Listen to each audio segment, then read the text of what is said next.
खुलुमबाय लोगोफोर, नोंथांमोनखौ बयखौबो गिबियावनो आंनि चेनेलाव बरायग्रोनानै लाबाय। आसा खालामो नोंथांमोना आंनि भिडिअखौ जोबजासिम नायलांगोन आरो सोरबाफोर चेनेलाव गोदानै फैदोंब्ला दासिमबो जुदि नोंथांमोना आंनि चेनेलखौ साबस्क्राइब खालामाखैब्ला अन्नानै चेनेलखौ साबस्क्राइब खालामनानै हो, लोगोसे लाइक आरो शेयार खालामना होदो लोगोफोर। दिनै आं नोंथांमोननो अरुणदयनि मोनसे गोदान आपडेट लानानै फैदों दे लोगोफोर। जाय महिला आइजोफ्रा सिगाङाव थांनायाव जि 9,000 फैसाखौ इलेक्सननि सिगां जि सोनानै हरनाय आसाम सरकारा बा मामाया सोनानै हरनाय 9,000 फैसाखौ जाय महिला आइजोफ्रा मोनाखै दे, अर्थात थालांदोंमोन आरो एप्लाइ खालामबाबो, बिथांमोननि थाखाय मोनसे गोजोनथाव खौरां होनना बुंनो नांगोन दे लोगोफोर। नोंथांमोना जुदि थांनायाव जि 9,000 फैसाखौ जुदि मोनाखैमोनब्ला, जाय महिला आइजोफ्रा मोनाखै आरो एप्लाइ खालामनानैबो, आरो गोदानै जाय बिथांमोना एप्लाइ खालामनो दङ, बिथांमोननि थाखायबो मोनसे गोजोनथाव खौरां होनना बुंनांगोन आरोना लोगोफोर। नोंथांमोना बे 9,000 फैसाखौ मोननो थाखाय मा खालामफिननो नांगोन? बे 9,000 फैसानि जि फर्म, गोदानै एप्लाइ फर्म, बे फर्मखौ नोंथांमोना बबेयाव जमा होनो नांगोन बेखौ आं नोंथांमोननो फोरमायहरगोन आरो फारि फारि दे लोगोफोर। नोंथांमोना भिडिअखौ जोबजासिम नायलांबानो जाबाय।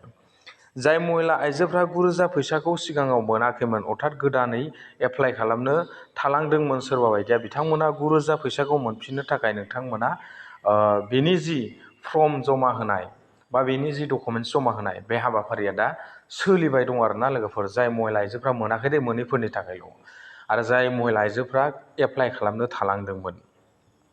दा नोंथांमोना बे 9,000 फैसाखौ मोनफिननो थाखाय आसामाव बिथांमोना बिजेपि सरकारा फैफिननाय लोगो लोगो नोंथांमोना बे 9,000 फैसाखौ मोनफिननो थाखाय सिगाङाव मोनैफोरा नोंथांमोना गाव गावनि ब्लक अफिसाव थांनानै खौरां लाहैबानो जाबाय दे लोगोफोर।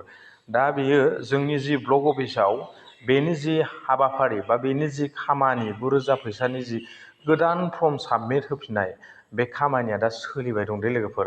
नोंथांमोना जुदि सोरबाफोर बेनि जुदि सायाव खौरां मोनाखैब्ला, बा बे 9,000 फैसाखौ जुदि सोरबाफोर मोनाखैब्ला, नोंथांमोना गाव गावनि ब्लक अफिसाव थांनानै एसे खौरां लाहैबानो जाबाय दे लोगोफोर। अब्लानो नोंथांमोना मिथिनो मोनगोन दा जोंनियाव जि बिनि 9,000 फैसानि जि थालांनाय जाय महिला आइजोफोर दंमोन, बिथांमोननि फर्म साबमिट लाफिननाया दा माने जाफिनदों आरो लोगोफोर। बेखिनिखौ आं नोंथांमोननो दिनै गुड निउस हिसाबै फोरमायहरबाय। नोंथांमोना जाहाथे सोरबाफोर मिथियाखैब्ला बा सोरबाफोर जुदि 9,000 फैसाखौ सिगाङाव मोनाखैब्ला, थालांदोंमोनब्ला, नोंथांमोना फर्मखौ जमा हैफिन आरो लोगोसे नोंथांमोना माखासे डकुमेन्ट्सफोरखौ लानानै थांदो, आरो बेजों लोगोसे नोंथांमोनहा आधार कार्ड, बेंक एकाउन्ट, बेफोरखौ मानि रेडि लाखानानै दोनबानो जाबाय आरो दे लोगोफोर।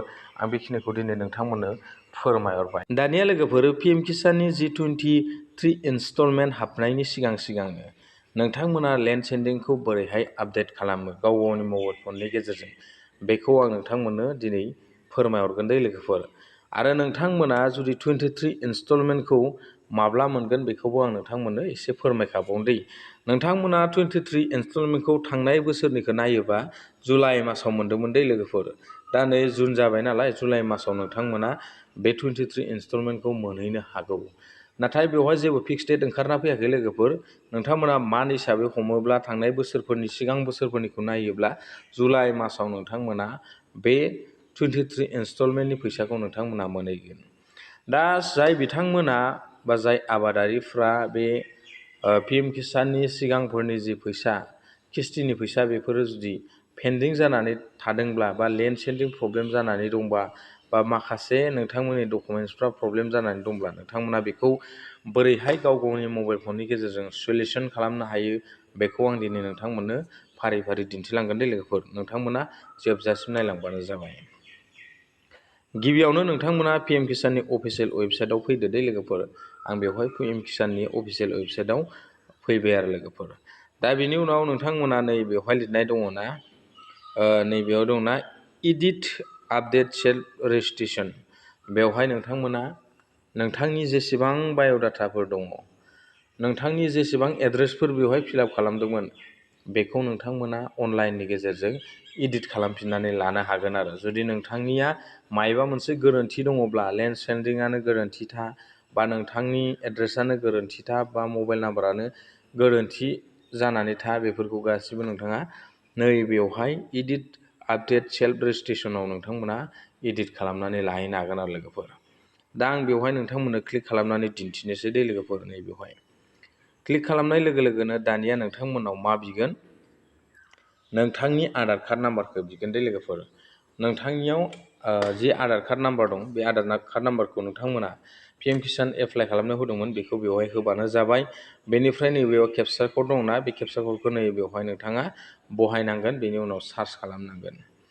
सार्च खालामखांनायनि उनाव नोंथांनियाव बेवहाय नोंथाङा जि मबाइल नाम्बारखौ रेजिस्टार खालामनानै लादोंमोन बा नोंथांनि जि आधार कार्डजों जि मबाइला रेजिस्टार दंमोन बेयावहाय नोंथांनियाव OTP थांगोन दे। OTPखौ होखांनायनि उनाव नोंथांमोनहा एडिट अपसन नुजागोन। बे एडिट अपसनाव नोंथांमोनहा क्लिक खालामना होब्लानो नोंथांमोना लेन्ड सेन्डिंखौबो एडिट खालामनो हागोन।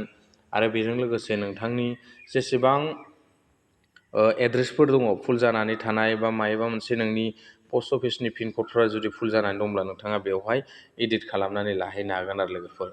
दा नोंथांमोना बे खामानिखौ थाबैनो मावनानै लायोब्लानो नोंथांमोना नैबे फैबाय थानाय 23 इनस्टलमेन्टखौ जुलाइ मासाव नोंथांमोना बयबो मोनहैनो हागोन आरो। आं बेखिनिखौ दिनै नोंथांमोननो फोरमायहरबाय। दा दिनैनि सुंद' आपडेटआ बेखिनियानोसै लोगोफोर। नेक्स्ट भिडिअ'आव लोगो मोनगोन। Thank you.